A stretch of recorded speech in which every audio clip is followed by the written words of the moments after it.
Hafiz Khan, whose name means protector, has dedicated his life to conserving nature and biodiversity. True to his name, he began his endeavor to protect the birds and butterflies, trees and flowers, inspiring collective action for nature. Over the past 8 years, CommuniTREE has created more than 150 thriving urban forests, and today nurtures and manages over 1.5 million trees across India, ensuring their survival and long-term ecological impact.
All right, all the happy people across the planet, welcome to a very pleasant afternoon. At least it's afternoon in Chennai, India. I do not know the timelines in other countries. Well, I'll give you a micro mini brief and then we'll get going. We work on two United Nations Sustainable Development Goals. One is the life under the oceans, wherein we work on turtle advocacy. We walk for 100 days from 11:30 in the night till 4:30 in the morning. And once the mother turtles come to the seashores and lay their eggs and go back, we pick up those eggs and put in a hatchery. After 45 days, or after 55 days, once the babies are out, we send them back to the oceans. That's a beautiful, emotional programs which we do for 5 months in a year. The other project which we do is about life on land, creating urban forests. We have created so far in the last 4.5 years 130 urban forests nurturing 1.6 million trees across India, and wherever we plant we maintain, manage minimum for 3 years to 5 years, right? Like how I'm going to be sharing you the journey of how I got into trees and how I got into creating urban forests, and how we started to invite the birds and butterflies and squirrels and flowers nearby to us.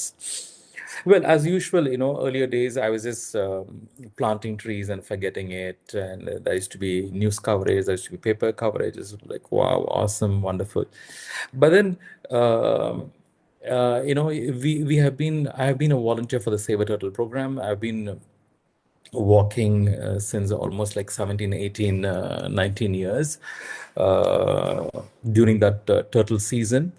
What was happening was in January, February, March, when the mothers come to lay the eggs and go back, that used to be a Pongal season, which means the harvest festival. During those months, it's not supposed to rain at all. If it rains, it destroys the harvest crop, right?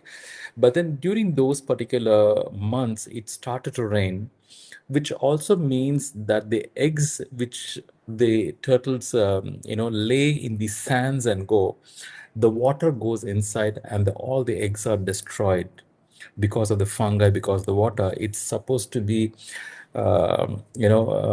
warmed up by the soil, and they're supposed to be hatching without the water, without the rains.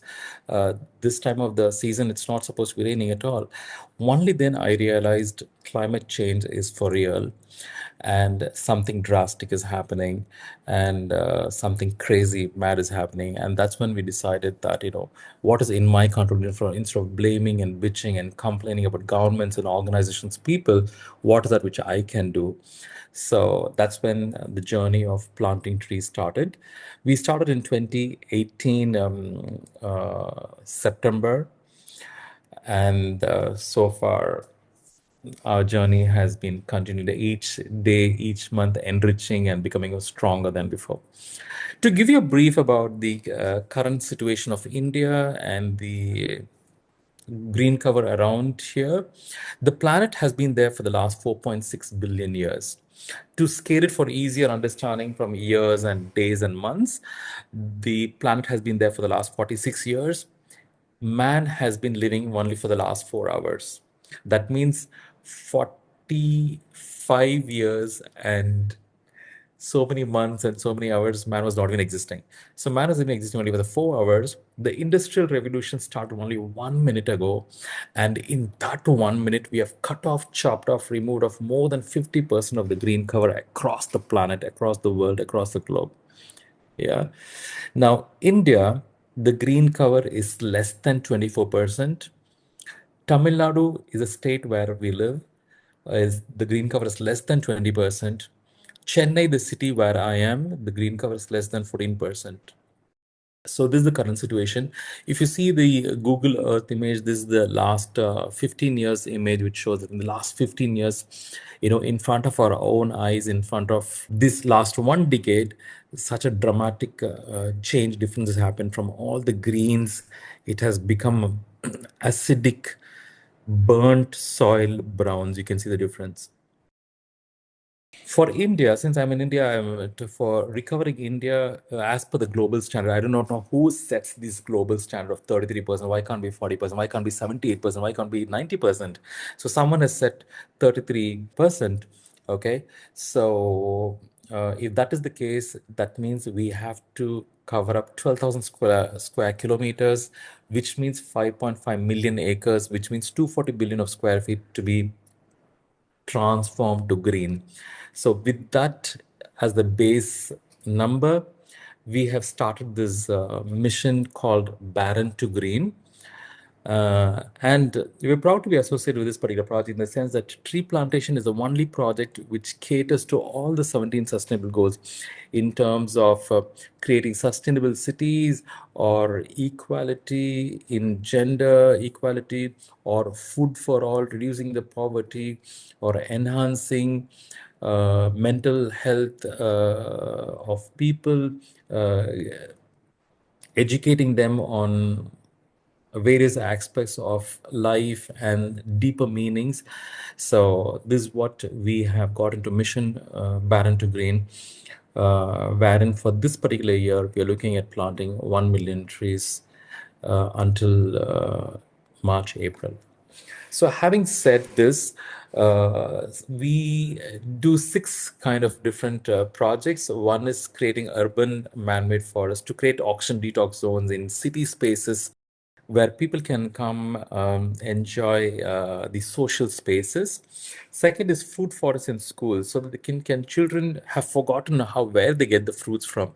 So children can get to see the trees growing, and then the fruits being given to them. They can share, care, and eat. And when children come inside, instead of seeing dead, barren walls, they can see walls full of life with squirrels jumping over here and the birds chirping. Third is butterfly forests among the apartment communities. So that in India, we do not have any regulations about cutting trees. Anyone can come and cut any trees. So therefore, if at all it is beautiful, it is colorful, probably someone would stand for the tree. Otherwise, right now, no one is standing for the tree or the flowers at all. So that is the reason we do in apartment communities. Fourth is biodiversity parks across water bodies to bring back the lost flora and fauna and the migratory birds. And fifth is increasing green cover in industrial zones, especially for the carbon footprints, which is related with the organizations. And sixth is why trees on the roads and outside? How about creating jungle homes? Imagine a jungle balcony or a jungle bathroom, have a shower in the middle of the, I mean, feeling like you're in the Amazon forest. So this is what we have been doing right now. So the plantation methodology which we have adopted is the intense plantation method. Generally, when clearing of the forest, clearing of the plantation happens, people go in for distant plantation.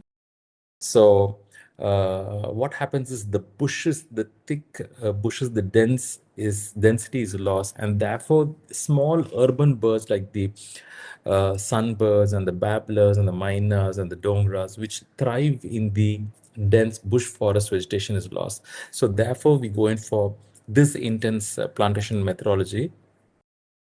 And how we go about is, whom do we get the land parcels is we get from the government, railways department, the police department, army, navy, hospitals, and government colleges.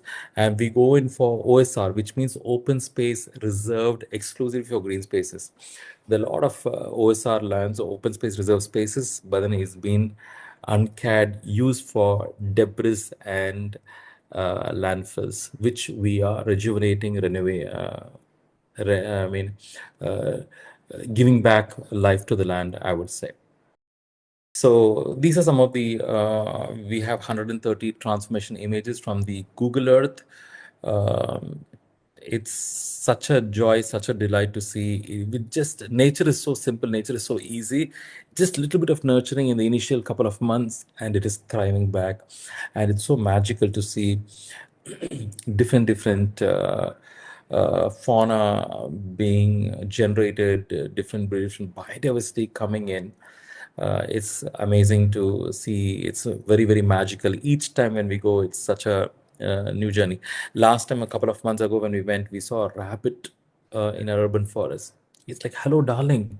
How did you know that we have planted trees over here? How did you know the way to come to this particular site? Where did you arrive from? Some questions remain unanswered. We don't even know how they've arrived, who sends them the invitation for them to come to a place. Well, so some of the impact and outcome is to restore the lost green cover. Generally, we go for lands which are abandoned or filled with concrete debris, or thrown with oil and grease and tartar. So those are the kind of lands, and showcase to people that even here it is possible and it is easy. So with that as the context, that's how we go. And also to reduce noise and dust pollution, naturally cool and cleaner, create mentally and physically strong communities, and enhance biodiversity, and increase the surface water level and enrich quality, and create a place with nature's magic. So this is how we have been doing. Now, the best part of it over here is, wherever we are planting trees, we have sponsors, corporates who sponsor. They sponsor for 3 years maintenance, or 4 years maintenance, or 5 years maintenance. But after that, what happens? Who has to maintain? Who has to manage? So the communities in and around has to take responsibility. So what we do is we go to all the people in and around, we go to all the tea shops, all the restaurants, and ask them, give us all your tea dust. Our trees love your tea dust. Otherwise, this tea dust goes under the drains and suffocates the drainage system. So they do it over here. In India, tender coconut is very popular. Nariyal pani, it's being served across all the on the road fresh. You just have to cut it and start drinking it. So it's in abundance. So we ask those tender coconut shells to give us all that coconut shells. We lay it as a mulch. India is a tropical country. The summer is very harsh. The temperature around is much higher and stronger compared to other parts of the world. So this placing the coconut shells together, it enhances the moisture content in the soil and also reduces the evaporation. So therefore, number one, we reduce the money being spent for transport and for the corporation. Otherwise, and the people can do better jobs other than trash picking. They can do other more meaningful tasks. So This way, we connect with all the, ask them to give it the eggshells, all the vegetables, everything is put, it's all going as manure. So this way, it enhances the soil quality. Number one, reduces landfills, and number three, connects the community around the urban forest with the transformation which we are going to be changing. So we want each place wherever we plant to be a space where people can come learn, enjoy, experience, and connect with the trees and the soil and the space close to them, right? For example, how we do this particular process is, for example, if you're a photographer, we want you to come and take photographs on a monthly basis and show to the world about how the time lapse has been of the plantation. If you're on videos, if you're at drones, come and take photographs, come and take videos. The video which has been shared to you was by one of the volunteers, right? So if you're into arts and painting, we want you to come and write beautiful caption, beautiful arts, and paint across thoughts and proverbs and captions about the planet and the nature and the leaves. If you're a poet and an author and writer, we want you to write memes. If you want you to create memes, you want to write articles about us, which we'll post on LinkedIn and Instagram in our pages. If you're into singing, generally you sing for an audience. Here we want you to sing for the flowers, the birds, leaves, and the colors. If you're into dancing, we want you to come and dance at our urban forest and make reels and showcase. So creating awareness need not necessarily be only done through planting and pruning and cleaning and cutting and doing hard work. It can always be done with that passion. So a person who is interested in photography, if you ask him to come and clean the soil, he may not be interested. So here, if you're interested in photography, come take the colors and take the photograph during sunrise and sunset and showcase how beautiful the space is transforming. So that's how we connect with various communities and people of that passion to our urban forests. So therefore, the connect is becoming more stronger, not only with the place, but also with the plants and the flora and the fauna and the birds. Well, that was about a small description about how we have been engaging and what we have been doing. But then the larger meaning and the larger purpose was some very, very deep lessons which I have learned from the trees. As an individual, we are very strong, but as a forest, we can become unstoppable. Some of the lessons which I learned from the trees, I would like to share you are. I always thought, before that, okay, if it is a mango tree, all the mango trees look similar. If it is a neem tree, all the trees look similar. But then now I've realized that, like just like the way we are, each one has got a unique thumbprint and unique pupil print. Similarly, the trees are also one in the world. Each one is unique, precious, and awesome and wow. And second is it starts off from when you sow a seed, it starts off from the roots. The roots grow deep, and only then after that is what the thing which has been seen comes to be noticed. Unseen goes first, and unseen grows deep. And that means that, if we have to be great leaders, if we have to be people of purpose, if we have to be inspiring people, that means we have to have strong values and deep values in terms of honesty, in terms of truthfulness, in terms of supporting and helping, not being influenced by external forces or external people, right? So while the roots are being strong and holding you the foundation, and the trunk is what makes the tree resilient and rise above. So, uh, some beautiful learnings which I noticed and I've seen is, if the trunk is being cut off from the top, it doesn't stop growing, it grows from the side. So, probably the metaphor that trees are telling us is, there could be situations where people may cut us, chop off, break us down, or betray us and let you down. But then we still have the power within us to bounce forward, grow forward, and rebound back again. What a beautiful metaphor, right? From the steady trunk emerges branches stretching outward with vision reaching upward in ambition. In the younger age, when we were in the 20s, we are like thriving. We have so much of anxiety. We want to do this, we want to do that. Why not here? Why not that? We put our hands in multiple things. Similarly, the branches are teaching us to explore, maximize on the opportunities which is coming us. If you see sunshine, move towards it and grab the opportunities rather than being lethargic and stopping ourselves, right? From the branches come leaves, the wonderful, they absorb the energy from the sun and supply it to them. So if you see, apart from the desert trees, most of the trees, the leaves are slightly bent, which probably it's telling us that as you're growing, be humble and be gentle and be modest and not be sharp and blunt and rigid.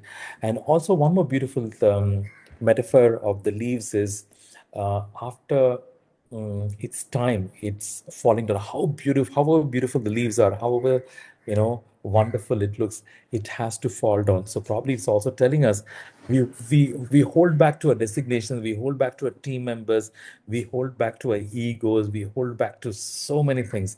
So what all should we drop off? What all should we allow to go?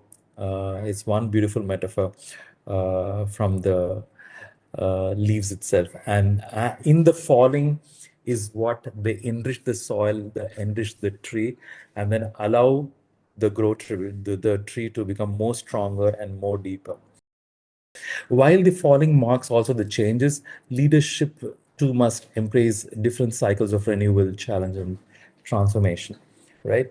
So in the seasons, it goes through the autumn when the changes, the colors, and in the winters, all the leaves are shed, and in the spring it's blooming, and in the summer it's giving back the fruits, right?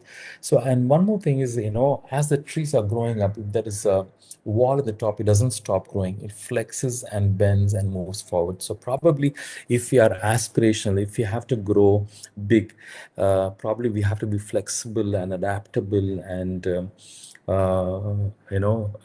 adjusting ourselves rather than being rigid and stopping, which will stop our growth itself. So with the growth comes fruits, right? Look at these fruits. When the tree is assumed is full and starting to mature and starting to give fruits, it is not, giving in a very straightforward or just as a matter of fact, it's bending down and giving. Look at the fruits, how bending down.